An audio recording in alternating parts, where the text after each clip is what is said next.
Wait, I was Maybe I ready. What wrote it. happened? Exactly. Should we start, Larry, and then just let Lori jump in? Or- I guess. Yeah, I've got two after. Okay. Okay. Hi, everybody. I'm in a new role here. I'm just going to facilitate, and you can step in and help me if I need it. And we'll just kind of roll with what we have in front of us, our task for tonight. So our task tonight is really just to conclude any functions of the police if needed. I think we covered the majority of that, but there are a few little bits in the next section that we might have to, revisit some of those. And then to discuss the resources needed by the Ballston Spot Police for sections, or I'm sorry, pages 19 to 21 in our the New York State guidebook that we're using, the Reform and Reinvention Guide. So if you all don't mind, I think I'm just going to read just briefly the proceedings that we had from last meeting, just so we're all kind of in the center on this and where we're going to go. Last time when Larry invited all of us and discussed our chart, there were several bullets that came out from the governor. So it's really our role is to review the needs of the community served by the police agency, evaluate the department's current policies and practices, establish policies that allow the police to safely and effectively conduct their duties, involve the entire community in the discussion, and develop policy recommendations resulting from this review, offer a plan for public comment eventually, and then present the plan to the local legislative body to ratify or adopt it and certify the adoption of the plan to the state budget director on or before April 1st. So right now we're discussing all these sections and then we'll move forward into more like drafting and things like that. But tonight we're going to go and discuss the resources needed for the police department. So I know everyone also received a lot of documents. Thank you to Chief Bush and Larry and Tara from the village for sending all that to us. So for responding to people with mental illness or in crisis, Ballston Spot Police bicycle patrol policy, the use of force policy, electronic control of weapons and general order, and the supervisory taser use report, and also the budget, and then incidents report. So we don't have to go into that right now, but we'll circle back to that after in case anyone has any questions. And if we could, we'll just go into the pages within the review guide. So, Lori, yeah. is it possible, Larry, for you to record this again so I can capture everything? Yes, it's recording. My typing skills are not up to snuff. All right, thanks. Wasn't sure whether we needed it or not, so I set it to record just in case. Appreciate it. Okay. Did a good job on the last one. Oh, thank you. Yeah, it was awesome. Thank you. So on page 19, under section 2, it starts off with staffing, budgeting, and equipping the police department. And it kind of starts out saying that once we've identified the role of the police in the community and the functions that they're to perform, those factors should inform our review of the development and implementation of staffing levels, budget, and equipment. I know like Chief Bush went through a lot of information about himself and his officers.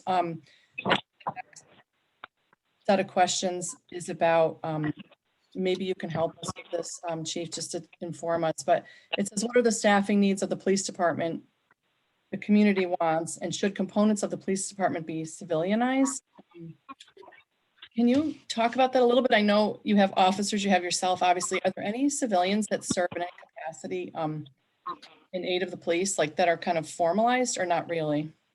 No, the only thing that we would have would be the crossing guards that are attached to the police department and the parking enforcement officer who is not a police officer. Okay. That's it. Okay.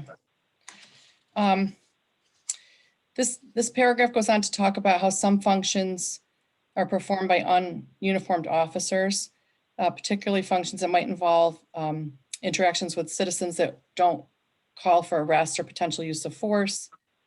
The guide is suggesting that maybe this could improve community relations. And then it really jumps into another, like almost like does a complete jump into how the police should engage in crowd control and should the police be demilitarized. So this threw me a little bit. So I think knowing what you're telling us now about what you have as civilian interaction, like the crossing guards and such, that's good to know. And I think we can just settle on knowing that that's what's current. But then can you maybe talk a little bit about crowd control? I know this is something kind of that's present now with all of the different things happening currently. I don't know. I know you've probably experienced a bit of this in the village. Can you comment on that or how you're handling it currently? Crowd control, sure. Normally, without the pandemic, we're attached to the Saratoga County Fairgrounds because that's inside the village. So anywhere from 5,000 to 15,000 people that attend the fair a day. We handle the crowd control when it needs to be handled, and thankfully we don't have to do that a whole lot. I know the crowd control thing is a big thing now because of the recent protest over the summer and the ones that are still going on.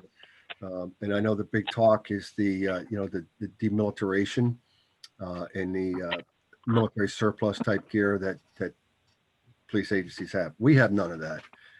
We don't have any water cannons. We don't have any audio weaponry. We have nothing. We have a police officer in his uniform, and the most protective thing that you'll see with that officer is going to be his protective vest. So we don't have any of that stuff. We have a non-lethal 4 shotgun that is currently out of service because it's broke. So we don't even have that. We react to the crowds and determine pretty much three factors. One, public safety. The second thing we do is the participant safety. If we have a demonstration or we have a protest, those folks need to be protected as well. And then the third thing that we look at is officer safety. So those 3 things: public safety, participant safety, and officer safety. And we kind of work our way around that. I mean, you have to remember that the ratio for police officer to crowd, we're probably talking 1 police officer to every 500 people. Does that help? Yeah.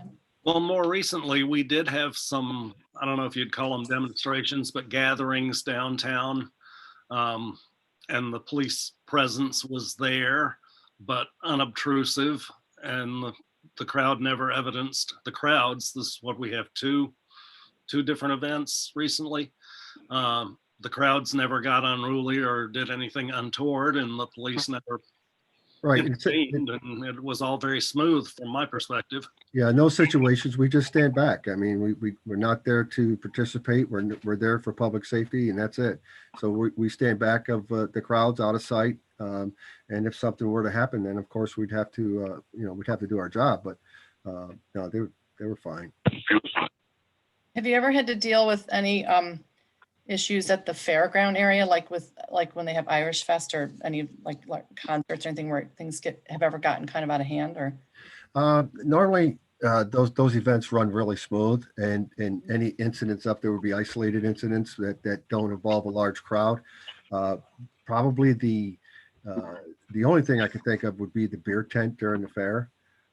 If that gets out of hand and unruly, that can become a hassle, but we've managed that in the past as well. Do you have officers that are like present at the fair at all times, or a certain number, or do they just get called if there's an incident? Well, we try to station the officers up there when the fairgrounds are open. Okay.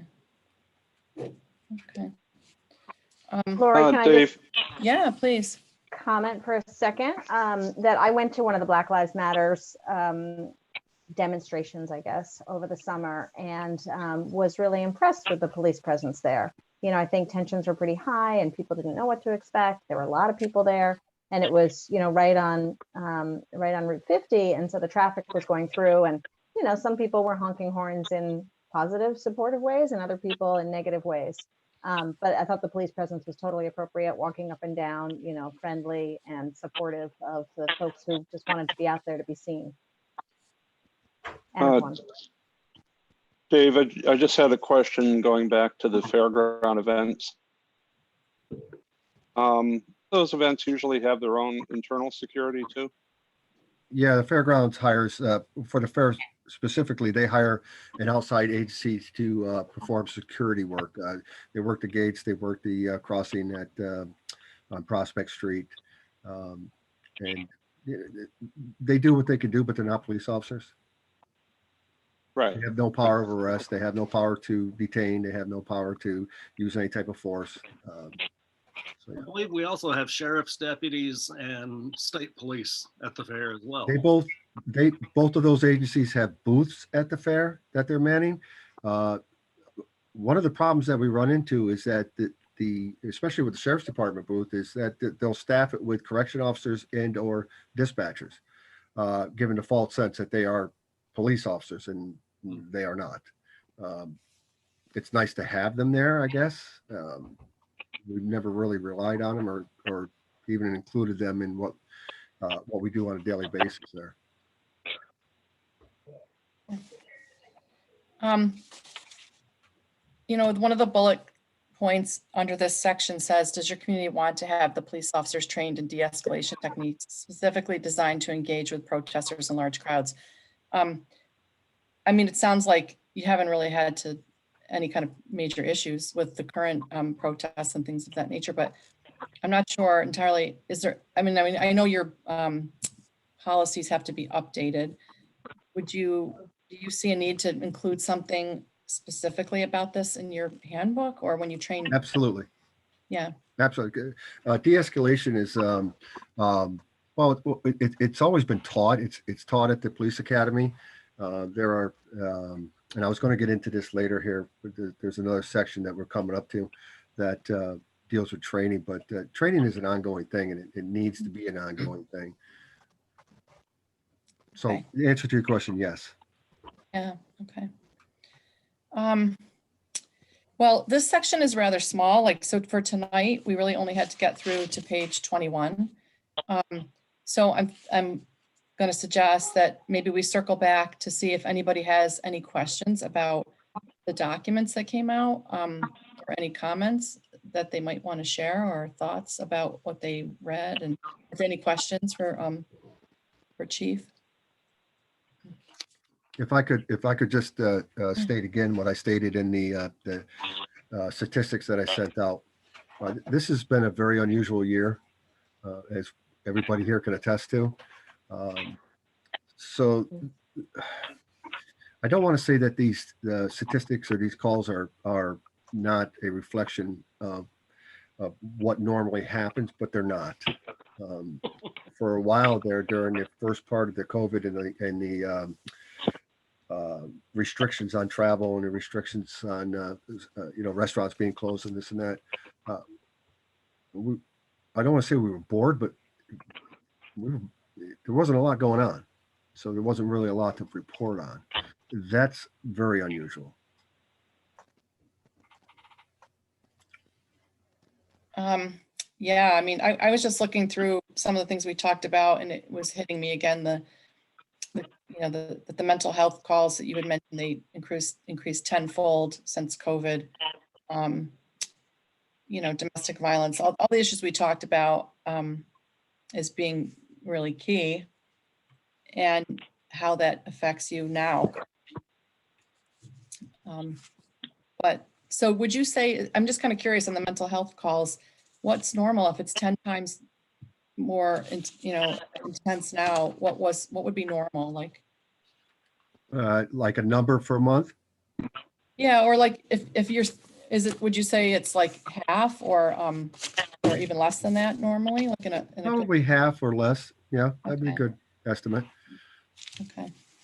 I know we mental health is a huge topic right now, and we're very fortunate here that we have a corps of officers that handle these situations very well. If you look on that statistic sheet, we had one with that greeted us with a hatchet, or a machete, I think it was a machete. And the perfect case of an officer being justified to at least considering using physical force or deadly physical force, but what wasn't necessary. So I'm proud of our guys. They're doing a really good job in that aspect. Well, if you look at your statistics, just looking at the MHU mental health category, January 2020 was before the COVID stuff, and you had 7 calls. October 2020 was afterwards, and you had 11. So those might be the best we've got for indications of what happened after the COVID.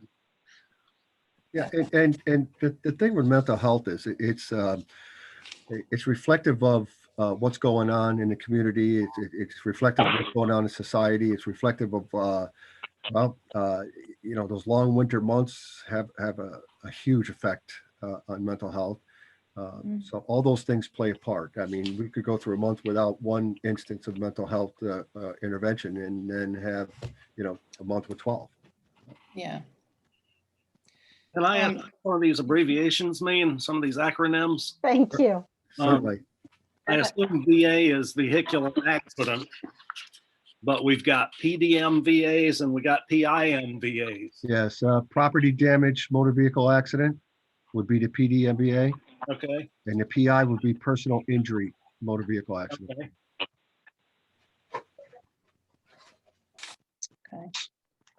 And Dave, do you also find that any of the domestic calls that you have can sort of cross over into the mental health? It can, it has. I mean, obviously, and I hate to keep bringing it up. I mean, the Jones murder suicide. There was obviously an issue with mental health there. So yes.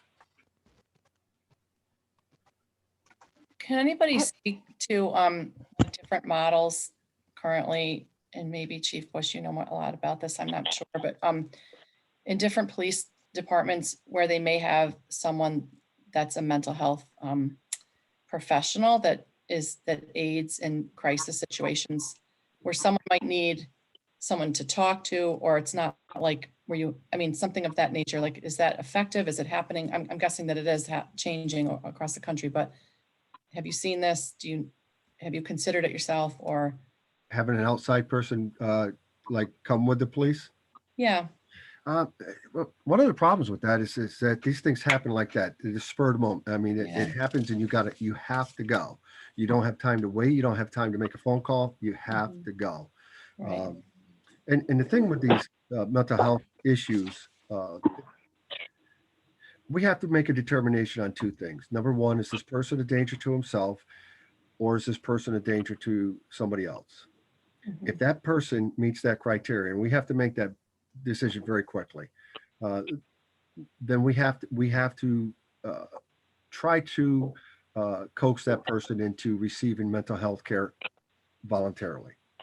That doesn't mean we just leave and they can go on their own. We transport, we bring them up to the hospital, we call the ambulance, they bring them up to the hospital. And if they do not do that, then we have to get what is the mental health pickup order, where a mental health professional, a doctor, signs an order that allows us to take that person in voluntarily. But would it help? Lori, I don't know. I Doesn't really seem don't. practical to you, maybe. Yeah, I mean, No, Yeah. it doesn't. These things are happening so fast, and mhm, decisions are being made very quickly. yeah. I mean, it sounds like maybe 2 things might be helpful. I don't know I know you have this mental health, or mental health and crisis, responding to them, this document, the village document on procedures. Mhm. And I have to read through it again, more like another run through. But I'm wondering if it would be helpful, like, to have a refresher training on reading people with mental health or mental illness or in crisis, like for the police, for your staff. Because they come Absolutely. I in so mean, that's forms, again, that's an ongoing training thing. yeah. And I don't. I'm not throwing stones here, because that's not what I do. I work with what I have. But these things cost money. Whenever, yeah, and that, and unfortunately, that seems to be the bottom line when it comes to training or anything else. It's, Right, you know, can we afford it or can we not afford it? right. Well, we can certainly afford training. And we have made a conscious effort to expand training in all aspects of the village's operation over the last year or two. With that in mind, Larry, there's a training. Personnel is another thing. I mean, that's a big Right. ticket thing if you were to try to hire somebody full time. Plus, you got 3 shifts. Right. Sorry, Dave, what were you saying? Well, no, I was just going to be flippant, but I myself, I am a police instructor. I'm able to instruct all these courses. So the, the the hard thing is to get everybody together and pay them, and like when I run firearms training, I have to do that throughout 4 days because not everybody can get there at the same time. So Right. it's not impossible, and it's not an excuse, but we have been dealing with numbers crunching. I mean, that's just a fact of life. Yeah. However, Yeah. we are now, or we have been associated with the was it Larry Nymar? Nymir, yeah. Nymar, and they have some online training that the officers can do while they're here, and if they're not on a call, if they're not busy doing something else. And there's several very good ones. So, matter of fact, I just took one yesterday just to try it out. It's a de-escalation for police officers. It was very good. So Yeah. I was going to ask about that. You know, we had to do the sexual harassment for this, and that's typical of things that I do in my work as well. And there must be more and more of that offered, and I would hope that the cost would be minimal, if any cost at all. You know, because part of New York State, I don't know if they offer it. Is that what NYMER is? Is it part of New York State? I Our assume? insurance company Oh, insurance. Okay. affiliate. And Okay. they have, when I went on that website to take the sexual harassment training, they had a whole page full of different categories of training sessions. Mhm. And each category had multiple training courses in it. And all of that is free because the village is a member. Oh, well, that's great. I'm sure. I mean, I'm sure you can't do firearms that way, but maybe other things. You know, like the mental And- health or and de-escalation. they are good. They are good training. They don't replace the classroom training where you have you know, feedback and correspondence with the instructor and role playing and things like that. But they do serve a purpose. Maybe it's the type of thing where I think online training is very good, and it's inexpensive. Sometimes it's awesome to have a Zoom type training where there's a live person facilitating also, so that if your officers have any questions, like they can ask a live person. I think one of the things I'm thinking of, I don't know what the resources are, but like in my own work, we've had training on just reading mental health situations because they are come in so many different shapes and forms. And then I know domestic violence is another issue that you all face. I once took a workshop on autism, which in the library, and it dealt with just reading kids in spaces where they interact with the space, you know, like, and I would have never thought of a million different things that an autistic child would think of or see, or how they would interact with other kids that might seem kind of agitated or like not well behaved or what have you, but a lot of it may have stemmed from the way they interact with the environment. So like that never occurred to me. But then I realized I work with some people who I think are on the spectrum. I see students where I work that are on the spectrum.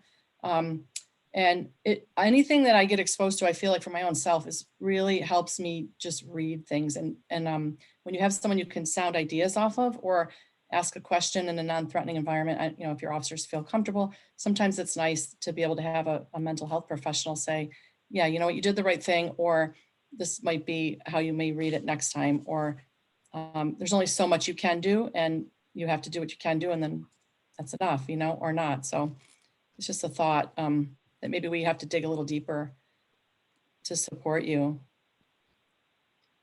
But maybe online is enough, you know, it's hard to say. I don't know what everybody thinks. I don't think it's enough, but I think it's a good start.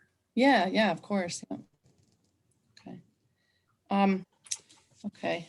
So I'm not sure if anyone else has anything else they want to talk about in regard to some of the paperwork. Like, can you just talk a little bit about your bicycle patrol? Because I wanted to raise an issue about bicycle patrol actually, because the key here is in that fourth bullet where it says bike patrol will be implemented only when there are at least 2 road patrols already on shift. And since we only have 2 officers on duty at a time, we never have 2 road patrols with a third person who could go out on a bicycle. So effectively, when I read that, I thought to myself, okay, that means we don't do bicycle patrols. Is that an accurate assessment? Yes and no. A lot of times the bicycles are deployed during the parades or maybe up at the fairgrounds when there's activities up there. We had in the past, through the summer months, had a walking and bicycle patrol that was extra on top of the 2 road patrol guys.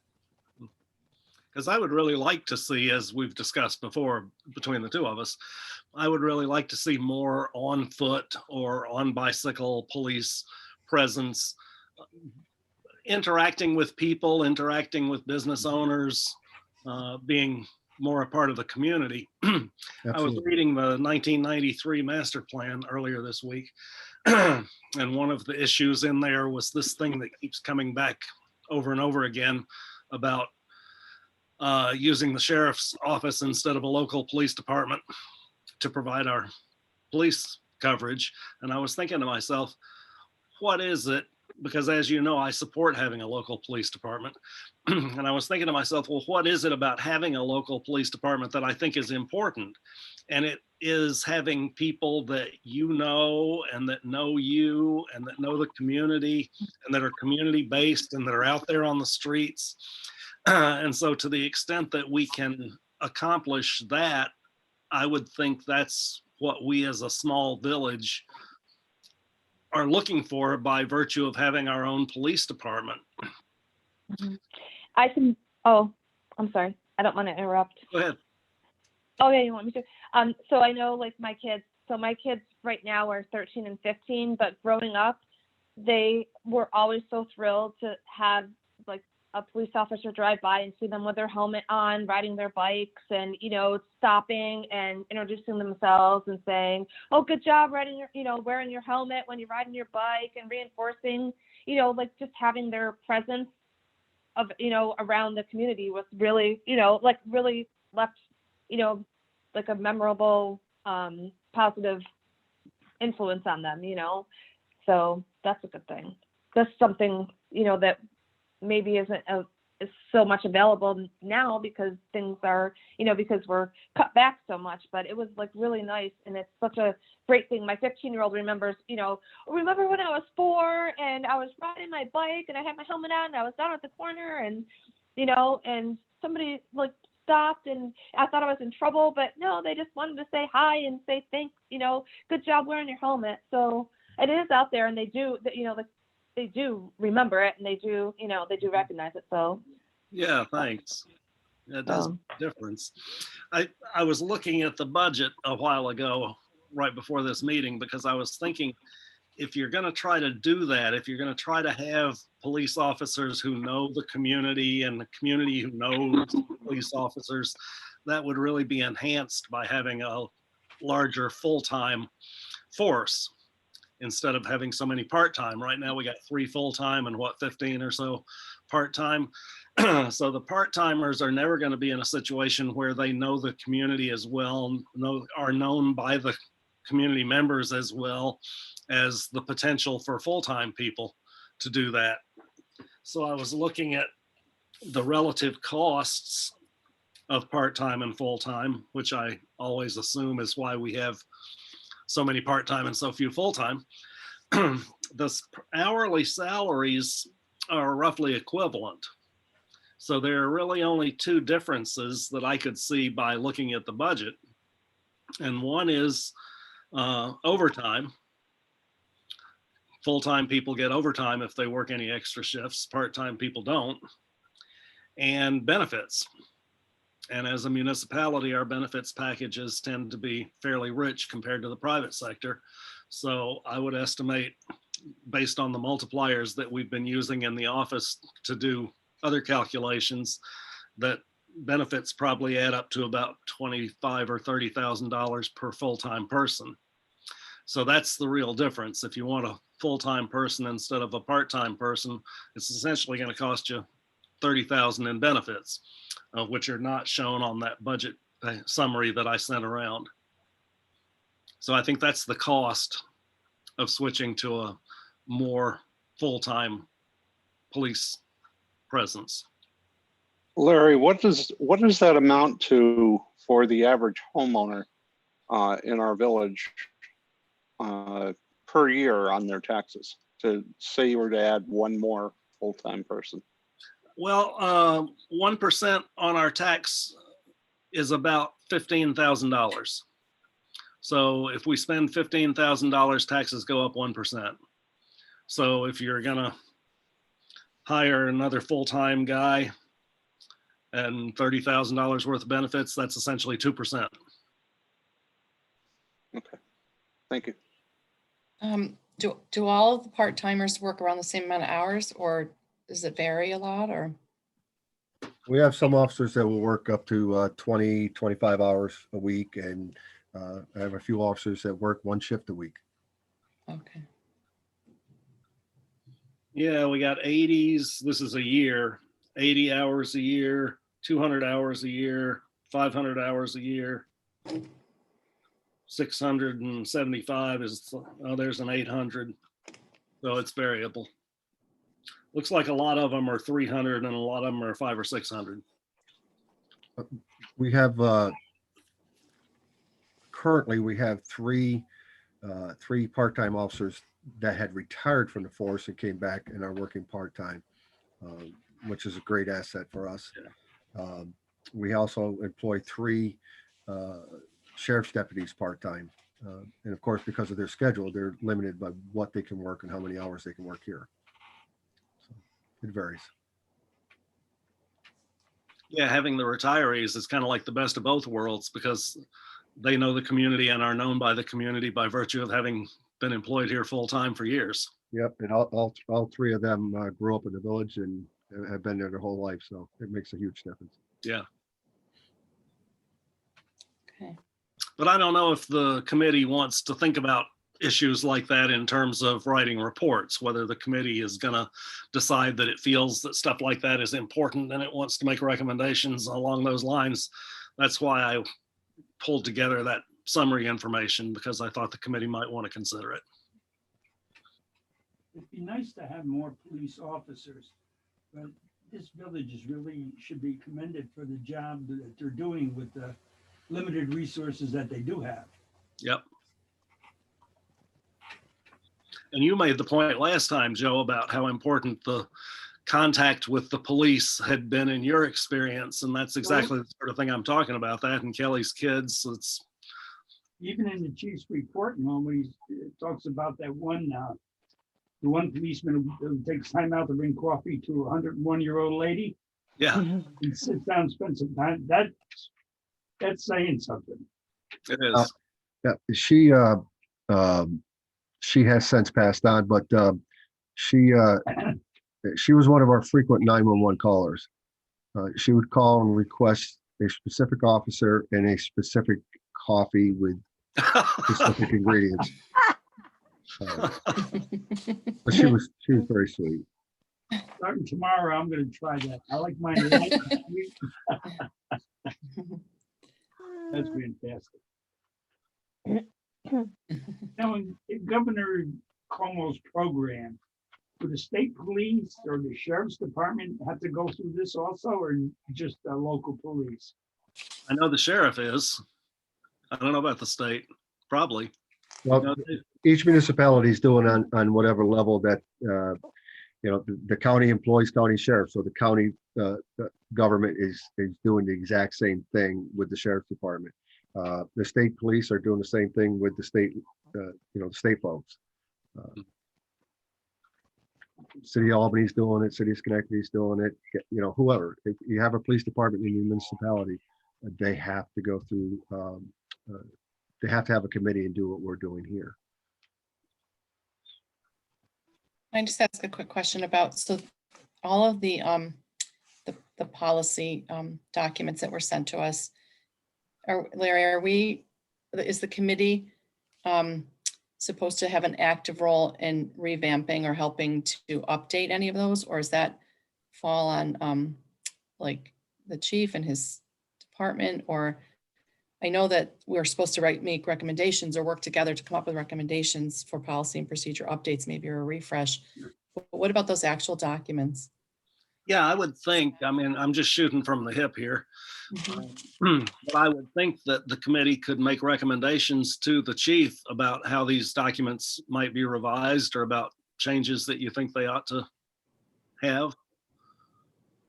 I'm not sure that this committee should actually write policies.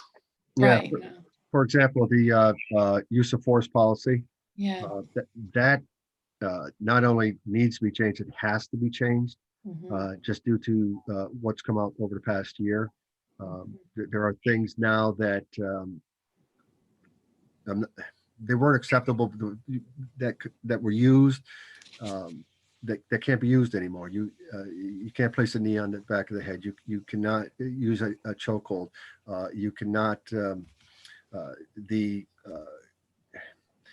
the use of force, if you're using a force that is deemed excessive and another police officer sees it and doesn't do anything about it, doesn't say anything about it, doesn't stop you, I mean, that puts a whole new level of liability, not only the municipality, the police officer, but also the police officers that's witnessing it. So all those things have to be encompassed into a new use of force policy. The state has come out with a model policy that they would.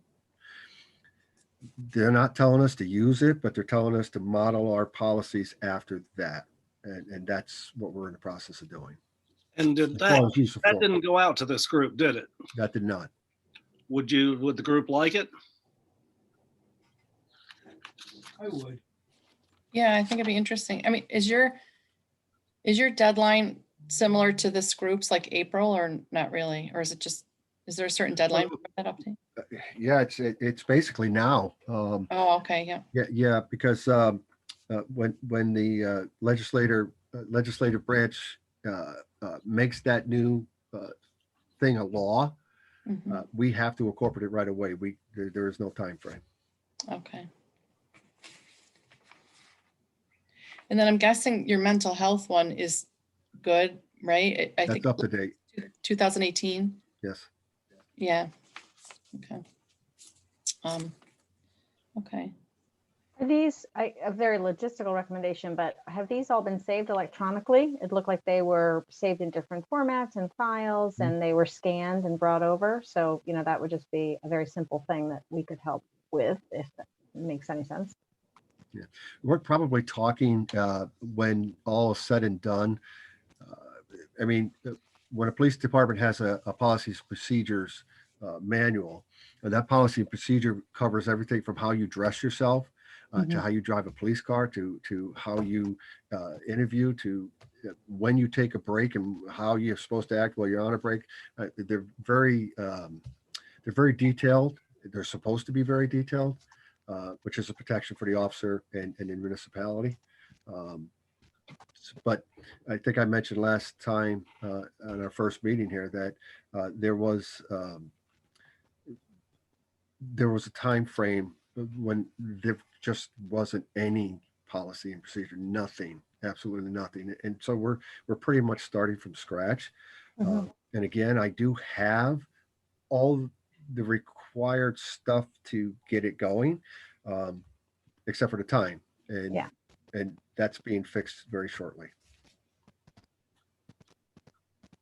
We're actively working on a plan that I think will be implemented very quickly now, to allow the chief to spend more of his time working on policy and procedure issues and less of his time out on the street. So that's one of the primary reasons for our doing that.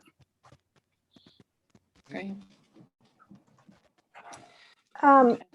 Just another question on this topic. Can you help us understand why our policies might differ from those that are offered from the state level? I mean, the easiest thing would be to pick up theirs and just say, okay, we need to implement this across the board. I get that we're in a smaller village. We have many, we only have 2 people on duty at any one time, or 3 people on duty at any one time. Are there other considerations that you'd be thinking about as you review state policies? Absolutely. Let's take the state, let's just stay local. We'll take the sheriff's department, for example. Okay. If an officer goes out to a call, say it's a sexual assault call, that's naturally going to fit into the category of a felony. So when that officer arrives there, he's going to take the basic information, he's going to start a report, and then he's calling a supervisor, and then he's calling an investigator. My guys will go there and they'll handle it from the beginning until the end. We don't turn it over. We don't, so those types of situations would change on how we respond to a sexual assault, as opposed to somebody in a larger agency that has those resources of supervisors and investigators. Does that help? Yeah, thank you.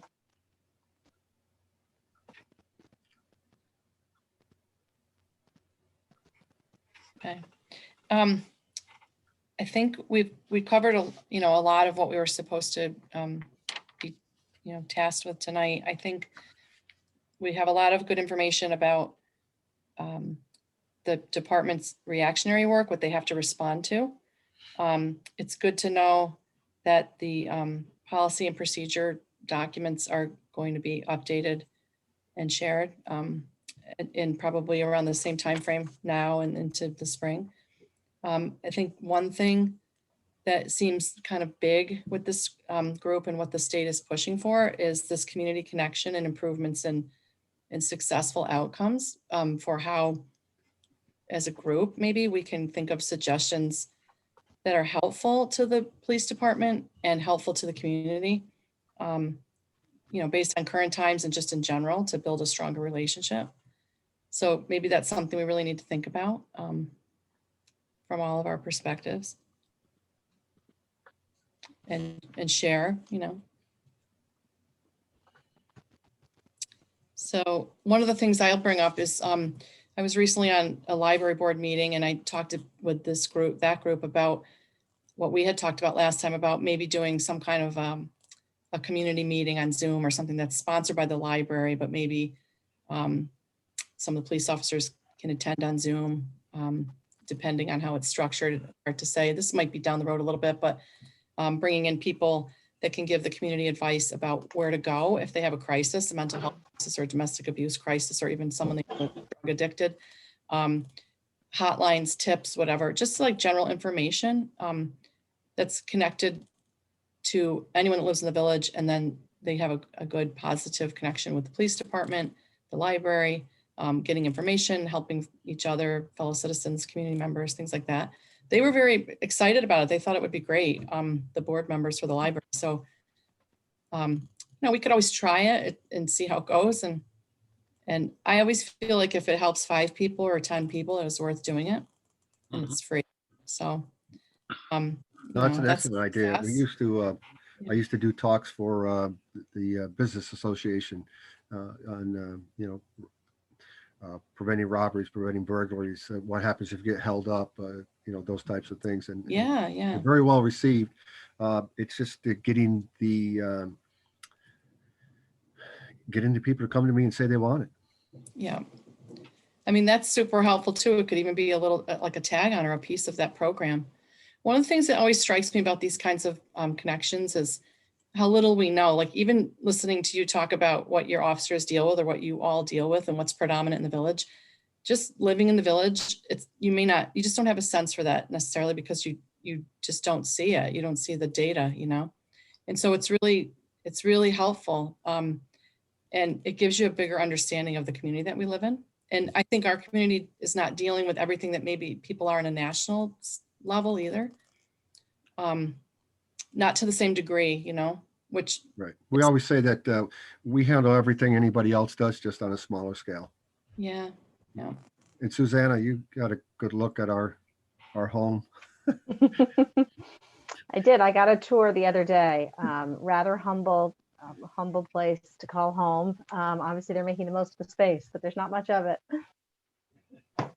Well, but see, that to me is important too, because I think I know, for instance, the library, this is just an example, and I'm not trying to beat a dead horse, but there was a kitchenette down in the basement and an area where the people that work in the building eat their lunch and use the facilities. And they were pretty humble. And when we first came in, we kind of did a sweep through of the building, looked at the outside, what do we need to fix? What could they use to make their day brighter or make them feel more enthused about, not that they weren't, because they were great, but so, facilities came in from the village or Department of Public Works.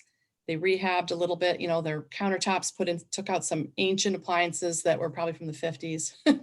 And nothing's incredible, like as far as spending, but it just was like a refresh. And it does a lot for morale. And I've heard that where your offices are, probably could be refreshed, right? And maybe we're not talking about a lot of money, but it might even be volunteers that come in and paint or, I'm sure there are people that would love to do that for you. So I think even things like that are important to consider as a measure, a community bonding experience. Excellent idea. Yeah. So if anybody could think of anything, obviously I think you could always throw it into email. I just want to elaborate, excuse me, just elaborate a little bit on what you're talking about. I was looking at the police department budget that the chief put out. And I see police department budget for improvements, none. And after visiting the police department and all, I concur with your ideas. We could do some things here. I was thinking about sending flowers myself. Something has to be done. Yeah. It would be nice to, spruce the place up a little bit. Mhm. We're not complaining. You don't want everybody in there with their paintbrushes. Yeah, we're not. We're very fortunate that we're here, and we're very fortunate that we have a place to work out of. The one thing that I would say is that this is some people's first impression of law enforcement in the village. And That's right. so we try to keep it nice inside as best we can. And I know there are things probably in the works down the road, and the budget's getting probably easier for our board and our mayor to work through and come up with innovative ideas and ways to get us what we need. We came from a very tough spot a couple of years ago to where we are now. So it is a work in progress, but I'm not complaining. And there are many facilities issues that still face the village. And what we need is a comprehensive plan. And I think there are pieces of that emerging. And I think our first priority 2 years ago was getting the budget, getting our finances fixed. That had to come first.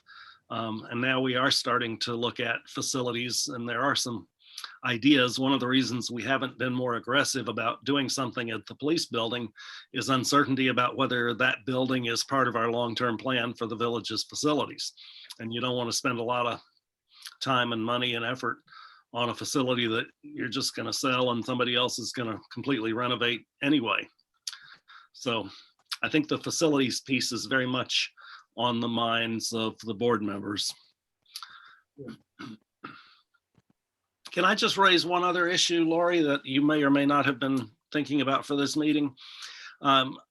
Given that we're in the information gathering phase of this process, should we also be thinking about getting some public input from the larger community during this time period? Yeah, I mean, one of the things I thought of, and everyone might have another opinion on this, and I hope they would share for sure, is it depends on how much, where you want the information to come from. Obviously, the community is the most important, but sometimes it's nice to do like a basic survey and just, what would they like to see in the community, or how would they like to connect with the police, or, what can they, I don't know, whatever their ideas are as far as the situation that we're in, and then even the committee, like what their vision is for, or recommendations, how we can help, or what the community is looking for, I guess.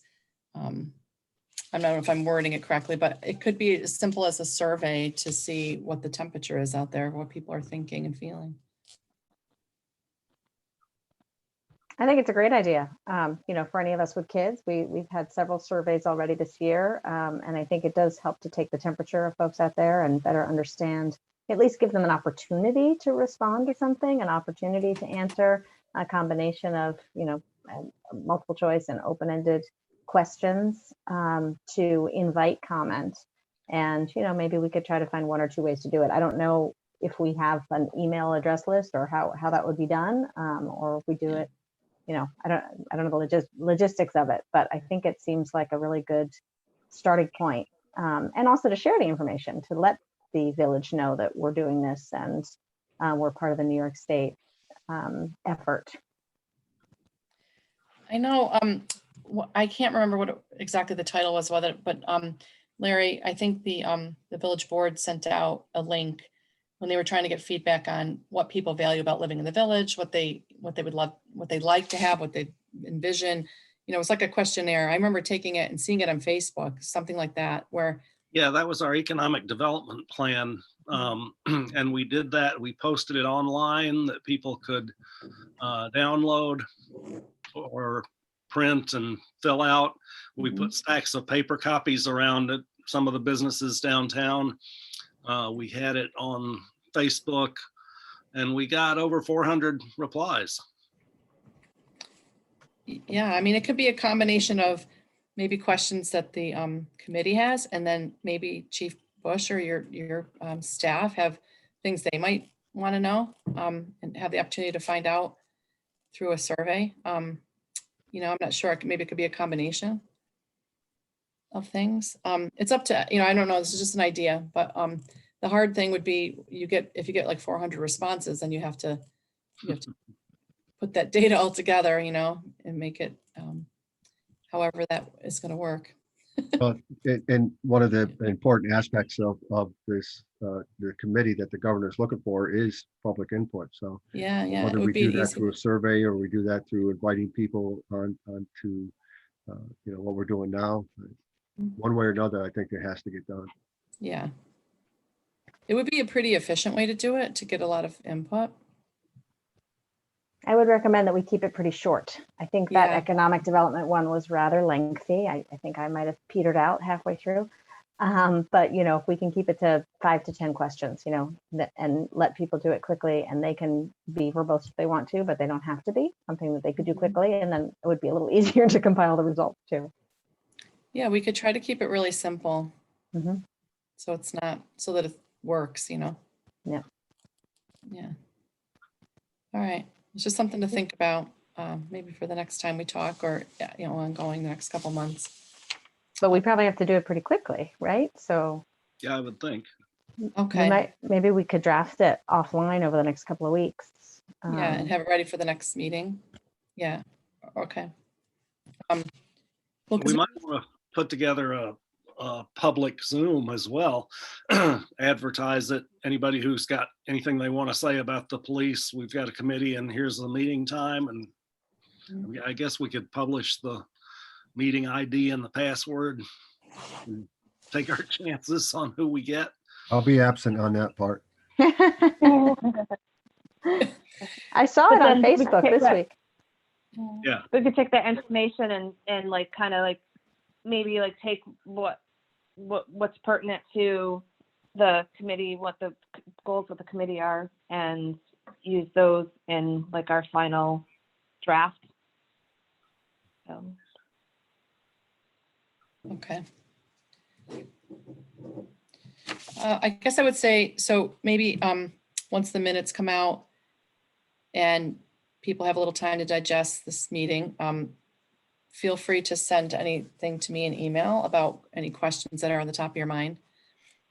And then I'm guessing we are going to have to somehow touch base again before, or maybe on December 2nd. Is that fair enough in a couple of weeks? Is that too much time to reconnect on a survey during that meeting? Does everybody feel comfortable with that? Okay. That works. I think it could be, I'm not 100% sure about like security or what have you, but I think a Google, in Google Docs, you can do a Google survey. And I don't think we'd have to worry about it, but someone would have to host the data. I don't know how that works. Is there? I don't either. Okay. Okay. We'll have to find out, I guess, Yeah. you know. Is there anyone in the village who's done this that we can talk to? I don't think so. What was your survey set up through, Larry, for that village questionnaire? The Saratoga County Prosperity is. Partnership, who was Okay. working with us on the study, hosted that survey. Oh, okay. Liz, do you want to update us? No, I mean, I can help you with a survey. Oh, okay. I've done a number of them, so, I mean, I'm even willing to, do the analysis, the graphs, whatever. I've done a market research professional, so. Yeah, that'd be great. So, Okay. if you come up with the questions, I'll take a look at them, make sure they're, not double questions and those sorts of things, but I'd be happy to help on that. And Google there's a number of programs where you can, do a survey online. Okay, great. You know what? So maybe what I'll offer is everyone can just chime in an email to me. Any questions they think are pertinent. And then I'll throw them back out to you in a list before our next meeting, before December 2nd. So over the next 2 weeks, I'll send an email out to you all with my, so you have it fresh in your mind. And then we'll set a deadline before that meeting so that we can get all those back. I'll throw them back up before the meeting so you can see them, and then we'll involve Liz and see what we can come up with. Does that sound good? Sounds great. Okay. All right. I think that's it. Does anyone have anything else they want to add or talk about, comment on? The comment, probably. Yeah, Lori, the gentleman from the Oh, yeah. dispatchers, when do you want him 911. to? Steve, yeah. Yeah. Well, if I was thinking about this too, thank you, Ray, for reminding me. He could come to the next meeting on December 2nd. If maybe we could have him in the very beginning, if he has a little bit of time. All right, I'll get in touch with him tomorrow and see if he's got that date open. Okay, and if not, January 6th would probably be fine as well. He's just going to inform us about his work, right? And just, yeah. So I would say whatever works for him, maybe the 2nd or the 6th, and we'll have him talk right in the beginning. That way he doesn't have to sit. Okay. I'll be in touch with him tomorrow then. Okay, thank you. Yep. Excuse me, it's Gina Morosi. I was going to say, are we ready for public comment? Lori? Yes, please, yes. Okay, so I'll recognize Gina Morosi for public comment. Where'd she go? There she is. I'm right here. I'm just not showing my picture because I'm not having a pretty day. Oh, so that's why it didn't work when I turned your picture on. I don't want to put you all through that. Out of an abundance of caution, and maybe you might want to consider looking into this, having a village official run a questionnaire and analysis for something that has to do with village government might be an issue. You might want to consider getting somebody non-attached to handle that for you with the survey. But just a suggestion, as I said, in this abundance of caution. Okay, thank you. Any other comment? I had a question for the chief, and that's fine if you want to get somebody else to do it. It's just that I've done it before, and the data is the data, and it's just that helping with the technical part of running a survey. But if the village feels uncomfortable, that's fine with me. Don't need any more work, actually. The question for the chief is, I seem to remember when I met you, back when we first started, you had told us how many hours an officer could work before it hit that threshold of when they needed to, when you would have to give benefits. So I guess it's the definition of part-time. And I was wondering, what was that number of hours that someone could work before they would be considered full-time and eligible for benefits? Well, generally, the New York State Civil Service says that it's 19 and a half hours. Okay. But the Saratoga County Civil Service, they're their own identity, and that's who we fall under. Mhm.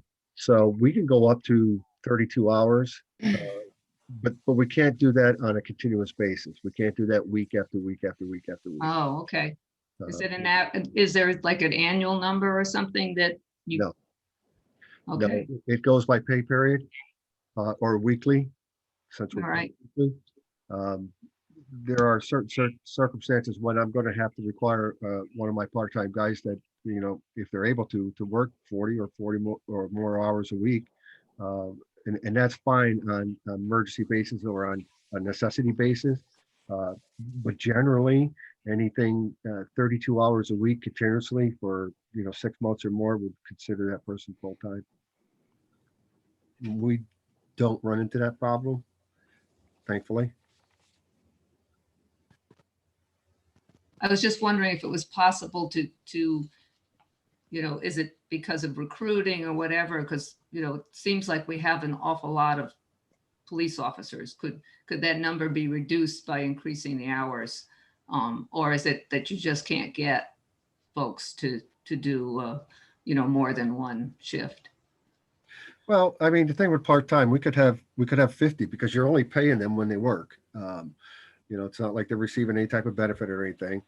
And people that work part-time here are working part-time here because they don't want to work full-time. They need a couple extra shifts someplace else, or a part-time job someplace else just to supplement their income. And they're not looking for, full-time work.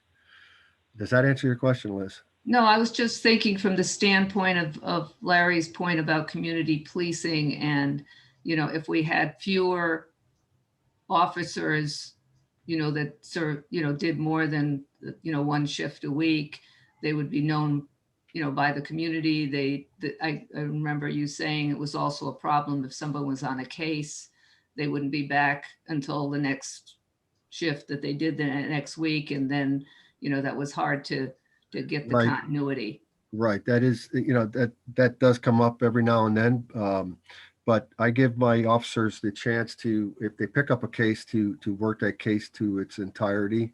If that means that they come in, the next shift or the next day or whatever, even if they're not assigned, to complete the case.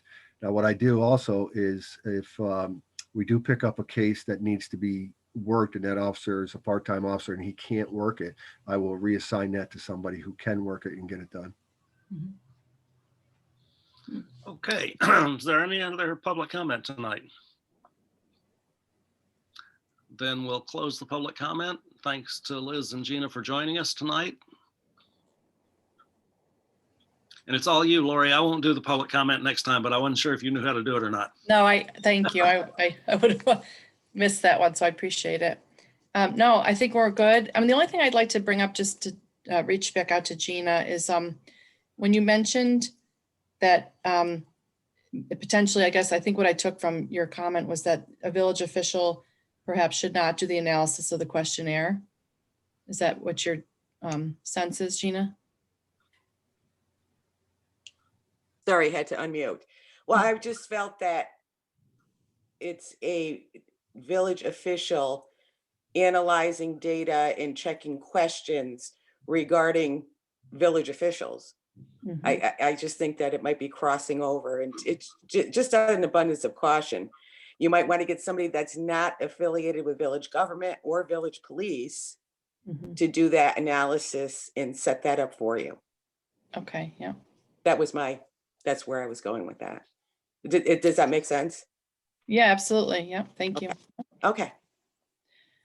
Okay, thank you, everybody. I'll be in touch about the questions, and we'll see each other again soon.